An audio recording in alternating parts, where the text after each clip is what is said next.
Hello, ladies and gentlemen. My name is Levi. I'm the founder of Dynamic. This is the podcast, The Balance, and today I'm with a very special guest, Dean. Dean, thank you so much for being on the podcast. I'm really excited to record this podcast and to get to know a little bit more about you. Um, to get started, could you tell us a little bit more about yourself? Who are you? What do you do? And yeah, tell us more about that. Well, thank you very much, Levi. And I'm excited to be on your podcast. And I grew up in the Rocky Mountain West well, in Montana, in the United States, but many years, 30 years in Colorado. And so being an outdoor enthusiast and a certified adventure guide, I just moved my talents, which I've always had talents in the financial realm, into being a professional accounting guide or a finance guide. So started my company. Oh, I started out as a part-time business about 10 years ago and really became a full-time business about 8 years ago. And then I was part of a partnership for a couple years, but really, full-time my business for a little bit over 5 years. So actually, April of 2020 is when I went out, fully on my own. And so, what better way to start a business than during COVID? Yeah. So, so really enjoy. What we do is we provide fractional CFO and controller level services for our clients, and our Mhm. clients are a lot of small, medium sized businesses, and we're very experienced teams. So we take all the experience of multiple decades and apply that to really, in some ways, very common problems that business owners are are experiencing on a daily, monthly, yearly basis. And for how long have you been doing this business right now? Did you say?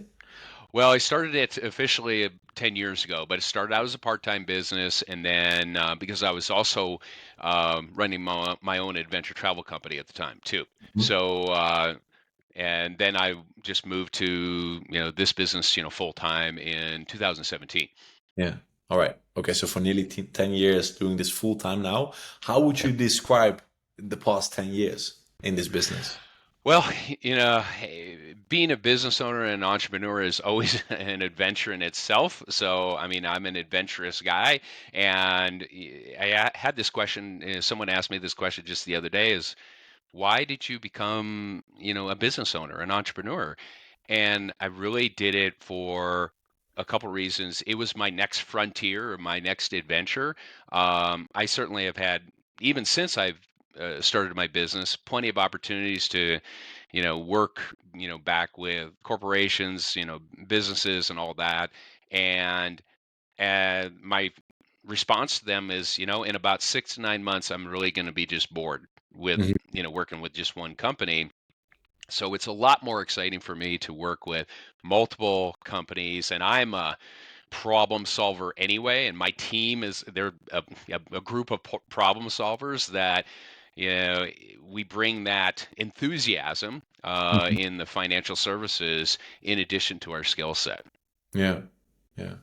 Okay. And the past 10 years, what would you say have been like the biggest challenges that you faced? Well, of course, as any business owners are starting out, is first is cash flow, getting enough clients and all that, and where it certainly helps when you have other sources of income to bring you along, and really getting over those first few years of you know. There's an old saying, eating what you kill, because you're out there hunting, right? Yeah. And so that challenges. But in addition, we've gone through a pandemic, economic times, and all that. So plenty of challenges that you know many business owners encounter. But these are more worldwide, related situations that I, those kind of challenges actually I just think make you as a business owner stronger, Mhm. because even if you're an athlete or an artist or whatever, if you're challenged, in the first few years you're out in the workforce or, in, competitive sports, it really pays dividends farther down because you've been I think the saying is you've been tempered by fire. Your steel has been tempered by fire. Yeah. And I think that's I actually embrace the challenges and say, okay, good. And it's an opportunity to be more creative about how to problem solve the situation. Yeah, 100%. Same with like people talk about failing. I'm more of like the mindset of like, hey, you either win or you learn. Same with challenges. Without Right. challenges, you cannot build a strong business. You need challenges to come up with new solutions to optimize things, right? Well, right, and I was in the travel industry in when 9/11 happened, in the United States, and that 4 to 5 months after September 11th was probably the finest hour we had as an organization Hmm. because the stress of that situation where cash flow goes to zero in a Yeah. matter of days, and the amount of creativity and focus and determination still brings chills down my spine because it was so special to be part of that. And not everybody's a part of those kind of teams or in that situation, so embracing those challenges I think are very important. Mhm. Yeah, 100%, 100%. Um, and for the future, with your business, it's called Barta Business Group. What Hmm. is like the big goal or the big thing that you're working towards now with the business?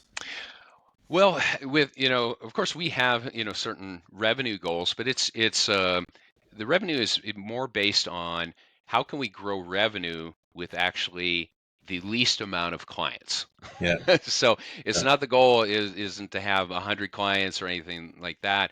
It's how do we continue to grow and maintain a very high quality of service. And I also look at, and I think every business owner should look at, is what is your exit strategy? Hmm. And the reason to focus on an exit strategy is it makes you a better one, it sets up your company for success in it gives you a choice on when you want to exit.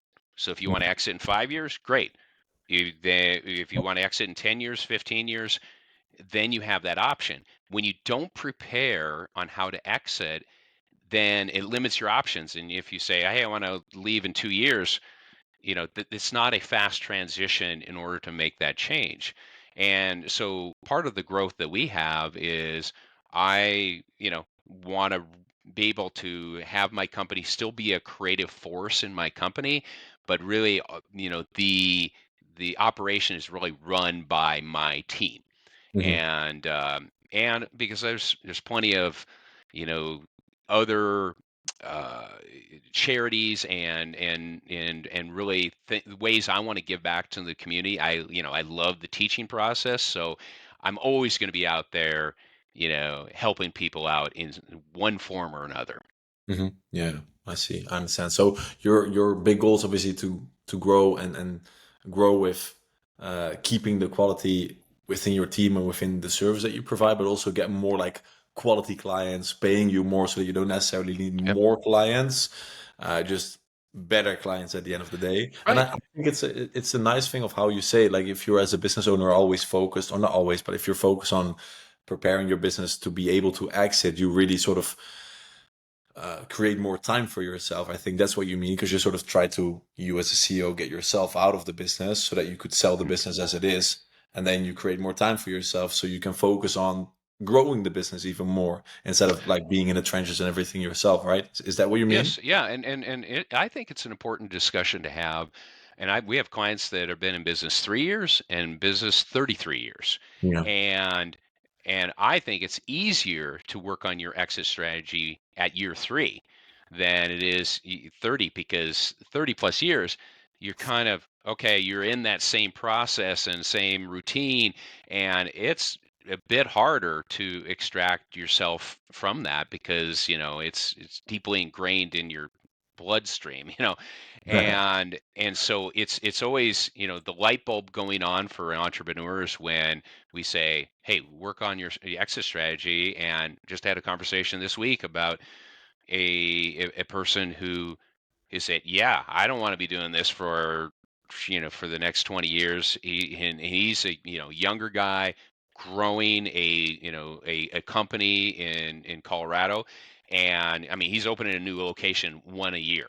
Hmm. And but he's bright, and we like working with those kind of clients that we don't have to drag them along. We're running at their pace at Yeah. the same time, and they're running at our pace. Sometimes we do have to do a little bit of leading, and then Hmm. we say, hey, you can move here, and you can acquire this property, or look at this opportunity that really get you into that better position for that exit strategy. Yeah.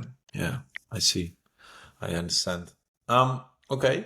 And in this podcast, we also want to dive a little bit into like the future. Obviously, we talked about your goals, but also the future in this industry and Sure. specifically AI, because that's also a lot what we focus Hmm. on with our business. You're an accountant. How do you implement AI? How do you use AI? And what is your future on what is your view on the future of your business and the future of the industry with the growth of AI and these technologies?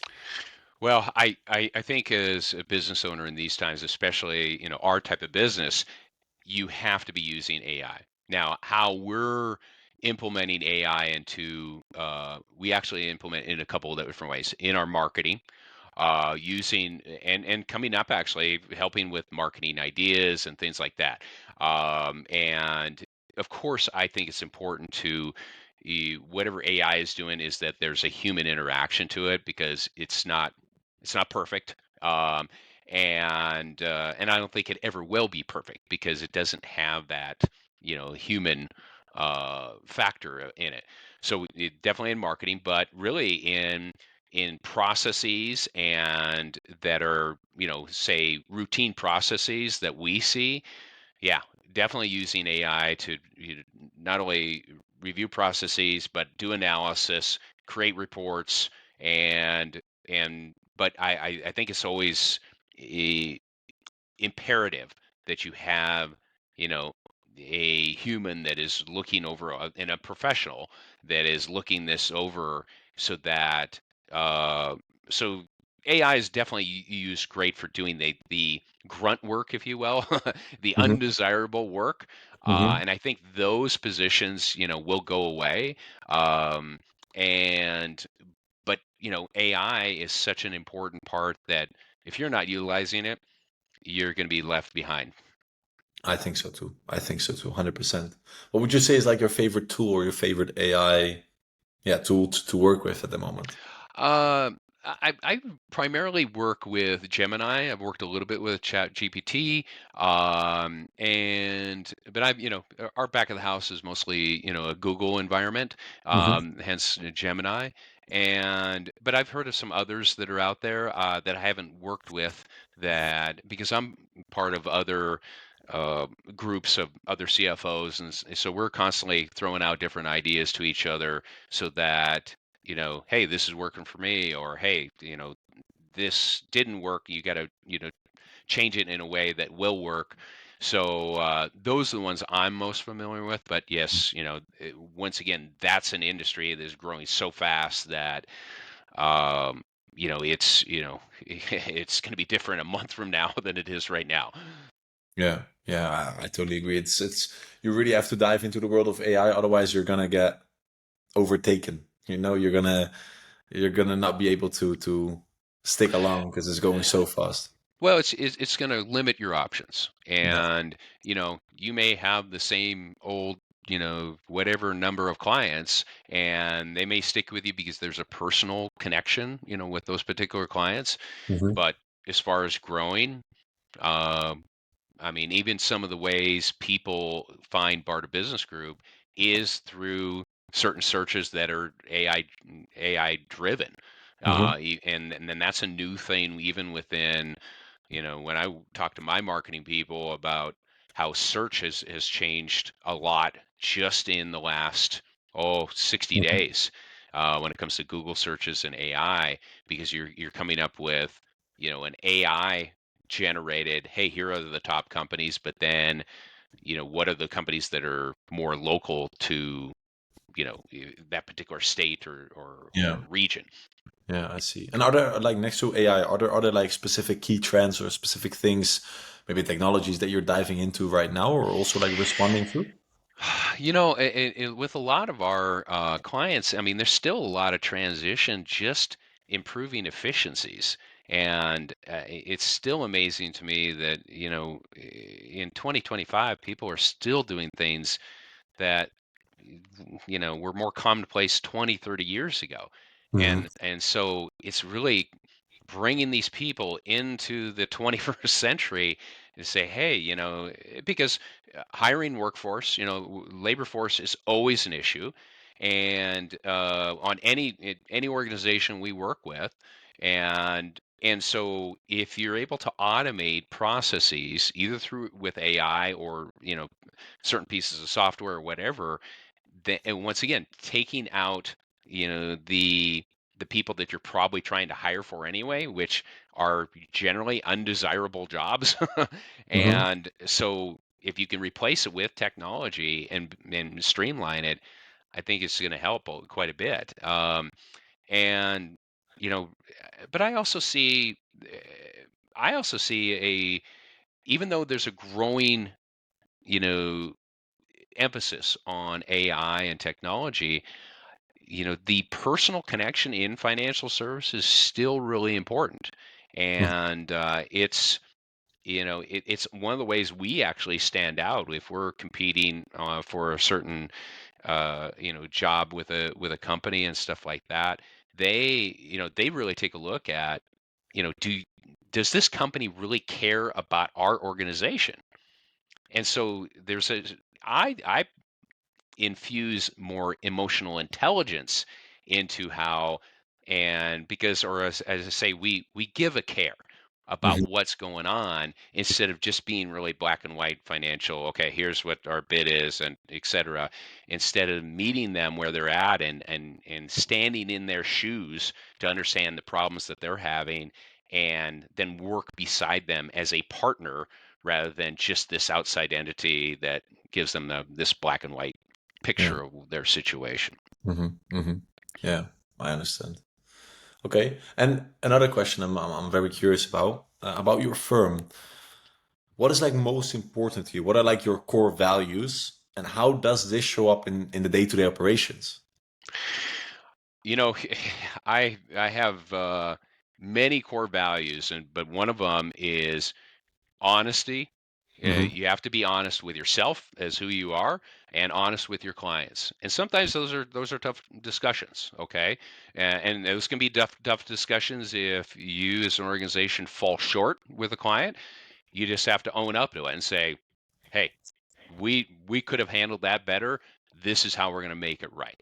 Hmm. And I feel like that honesty and uh, being upfront with the organization or the client is so important. The other, which is just holds as much weight, is reliability. Yeah. I mean, how many times have we had, we send an email, we send a phone call, a text message, and we don't get a response from people.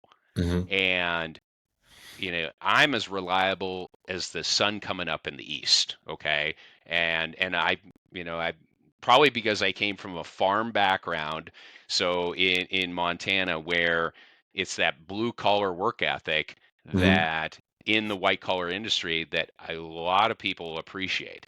And because the rules, I don't know if you grew up in a rural environment or not, but is like, even if you're 13 years old, if you're supposed to do a man's job, you damn well better do a man's job no matter your age, okay? Hmm. So it's those kind of unwritten rules that, and but I think reliability is it. You take any friend you may have, and if they constantly don't show up for a meeting or let's go mountain biking or hiking, it doesn't leave you with a great feeling now, does it? Yeah. So I just use that in business too, is how can we be reliable as well. Mm-hmm. And you take reliability and being truthful along with wrapped up into really good communication. Mm-hmm. I think is so important. Yeah, 100%. I totally understand and I totally agree. Dean, for another accountant or for another entrepreneur that is listening right now, Mhm. what would be your best piece of advice for them if they're looking to grow or looking to innovate, looking to make the next step in their business? Uh, get mentors who, one of the get mentors or people around you who have done this, who have been successful, Hmm. because actually the biggest deterrent you will have are friends, family, or other folks that have never done it. If they haven't grown a business or they haven't been a business owner, you know, appreciate their their input and get people around you who have done it. Hmm. And because one of the worst things a entrepreneur or someone starting a business is try to do it yourself. Is that will be instant, that's the best way to fail Yeah, and be discouraged and all that. And sometimes that is, it'll cost you either in time or in money, but eventually if you don't get that help, it's going to cost you time and money. So you make the investment and get the right people around you. 100%, 100%. Dean, if people want to learn more from you or maybe connect with you or maybe even work with you or for you, whatever, where can they best find you? Well, you can reach me at bartabusinessgroup.com. Hmm. And my email is just dean@bartabusinessgroup.com. And, I'm always available to talk to folks. And, I probably talk to entrepreneurs, several of them each week. And some that are just starting their business, some that, and some those are light conversations, and sometimes they're not light conversations. So yeah, that's a great way. We're located. Actually, we have two locations: one in Colorado and one in Montana. And so we're in the United States and centrally located. But we work with clients. We work with clients from Alaska to California, or to Florida, all from coast to coast. And all of my team members are from coast to coast as well. All right, great. I'll make sure to put all the links and all the things possible in the description of the podcast below. Dean, I really want to thank you so much for being on the podcast. It was nice to get to know a little bit more about you. I feel like we could easily do a part two. So who knows for the future? Because there is still a lot of things that I'm curious about that we don't know yet. So who knows for the part two? Do you've got any last words for the podcast? I would, my one piece of advice to people is you can be really focused on business and dive right into being an entrepreneur, but you got to take care of yourself. And I think one of the best ways you can take care of yourself is get out into nature. And Hmm. that could either be hiking a mountain, mountain biking trails, but it can be as simple as taking your shoes off and walking in the grass, Yeah, because that connection to nature can help ground you. But you got to take care of yourself because you are the source of your energy. And if you don't keep that light really bright, then it makes it a lot more difficult. yeah. I think that's a good way to end the podcast. Perfect. Thank you so much, Dean, again.